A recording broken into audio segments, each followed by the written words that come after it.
What's up guys, my name is Ace, and today I wanted to give a brief update on the whole Microsoft acquisition of Activision and therefore the Call of Duty franchise, since we haven't really talked about this for a couple months now, and we recently got a bit of an update from Phil Spencer. And in this, he confirms that Microsoft intends to be putting Call of Duty on Game Pass, and then he also reconfirmed that Call of Duty games will still be launching on PlayStation on the same day as Xbox.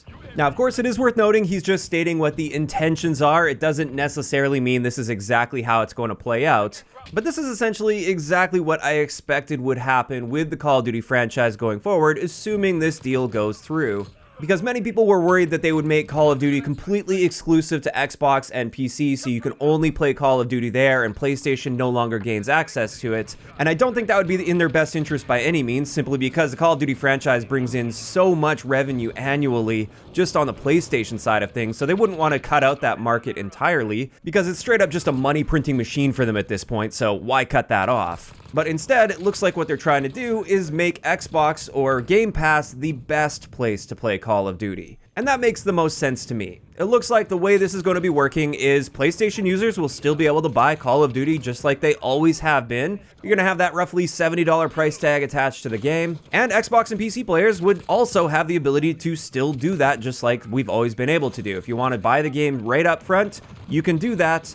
Or for Xbox and PC players, you have the other option of getting the Game Pass, which is like a Netflix for gaming. It's a gaming subscription service where you pay, I believe it's roughly $10 a month, and you have access to a large library of games, and that will include Call of Duty. So you don't have that big upfront cost for a Call of Duty game. Instead, you just have to have that Game Pass subscription, which gives you a whole lot more than just Call of Duty, and therefore that provides a lot of value to at least many gamers. Now, if you're somebody that literally only plays Call of Duty, it may not be in your best interest to go with Game Pass, simply because if you pay for 7 months of Game Pass just to play Call of Duty, that would have paid for the entire cost of the game up front, and therefore anything after 7 months, you're now paying more than you would have paid if you just bought the game. But I think that's sort of a rare case of somebody only playing Call of Duty. For other people that like enjoying other games as well and want to discover other games, or maybe you want access to older Call of Duty games that you don't own, Game Pass is likely going to be the best option for many players out there. And it seems this is the direction the entire gaming industry is moving toward. For Call of Duty specifically, I think this could actually have a very positive impact overall, because I think it's very likely that many of the older Call of Duty games will be immediately added to Game Pass as soon as this deal goes through, or shortly after the deal goes through at least, and that could really significantly boost the player numbers in those games, since people that are paying for Game Pass, it won't cost them anything extra to go and play those games. And then even when it comes to new Call of Duty games after this deal goes through, assuming they're adding them to Game Pass day one, which I think they'll likely do to really boost the value package as well as the subscription numbers for Game Pass, I think that's also going to give Call of Duty multiplayer a pretty significant boost in total player count. Because now I feel like many players that aren't really dedicated to the Call of Duty franchise, but they own Game Pass, they will be much more likely to at least give Call of Duty a shot because there's no additional barrier to entry there. So overall, I do see that as a net positive, but I guess there is one potential downside to this, and that is with a lower barrier to entry, what is the cheating situation going to look like going forward once Call of Duty is on Game Pass?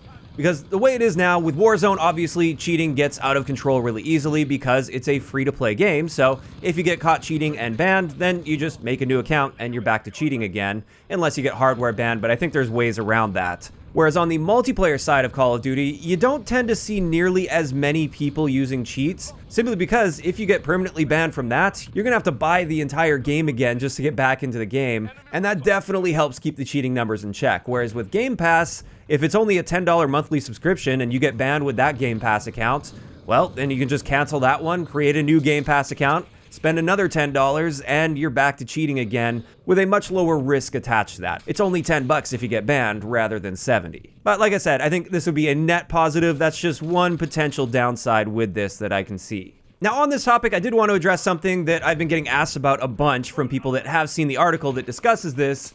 Will this year's Call of Duty game, Modern Warfare 2, be on Game Pass day one? And the answer to that is no, almost definitely not.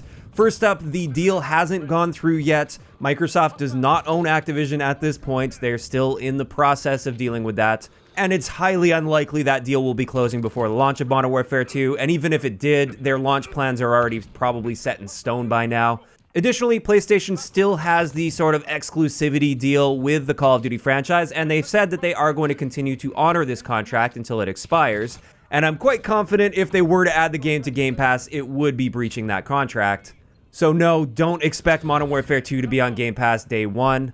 However, for the next full Call of Duty game, which is rumored to be coming in 2024 rather than next year, 2023, with that, I feel there's a pretty good likelihood that that will be on Game Pass day one, right at launch, assuming this deal goes through, of course, and it isn't blocked by any regulator.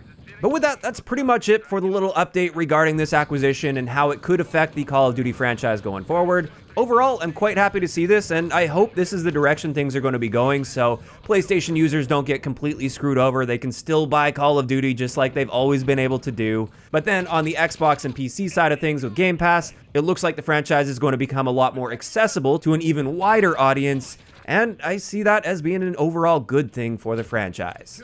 Now, of course, these are just my thoughts and opinions on this news, and this is where I want to hear from you guys in those comments down below. How would you feel about Call of Duty being added to Game Pass while still offering the sale to PlayStation users, or even for Xbox and PC users, still offer the sale for the full purchase of the game if you want to go that route instead of Game Pass? Do you think this will be overall healthy for the Call of Duty franchise, or do you think it could be harmful in some way? Just let me know down below. If you enjoyed the video, a like rating is always appreciated, and don't forget to subscribe for more if you haven't already. I'll talk to you guys next time.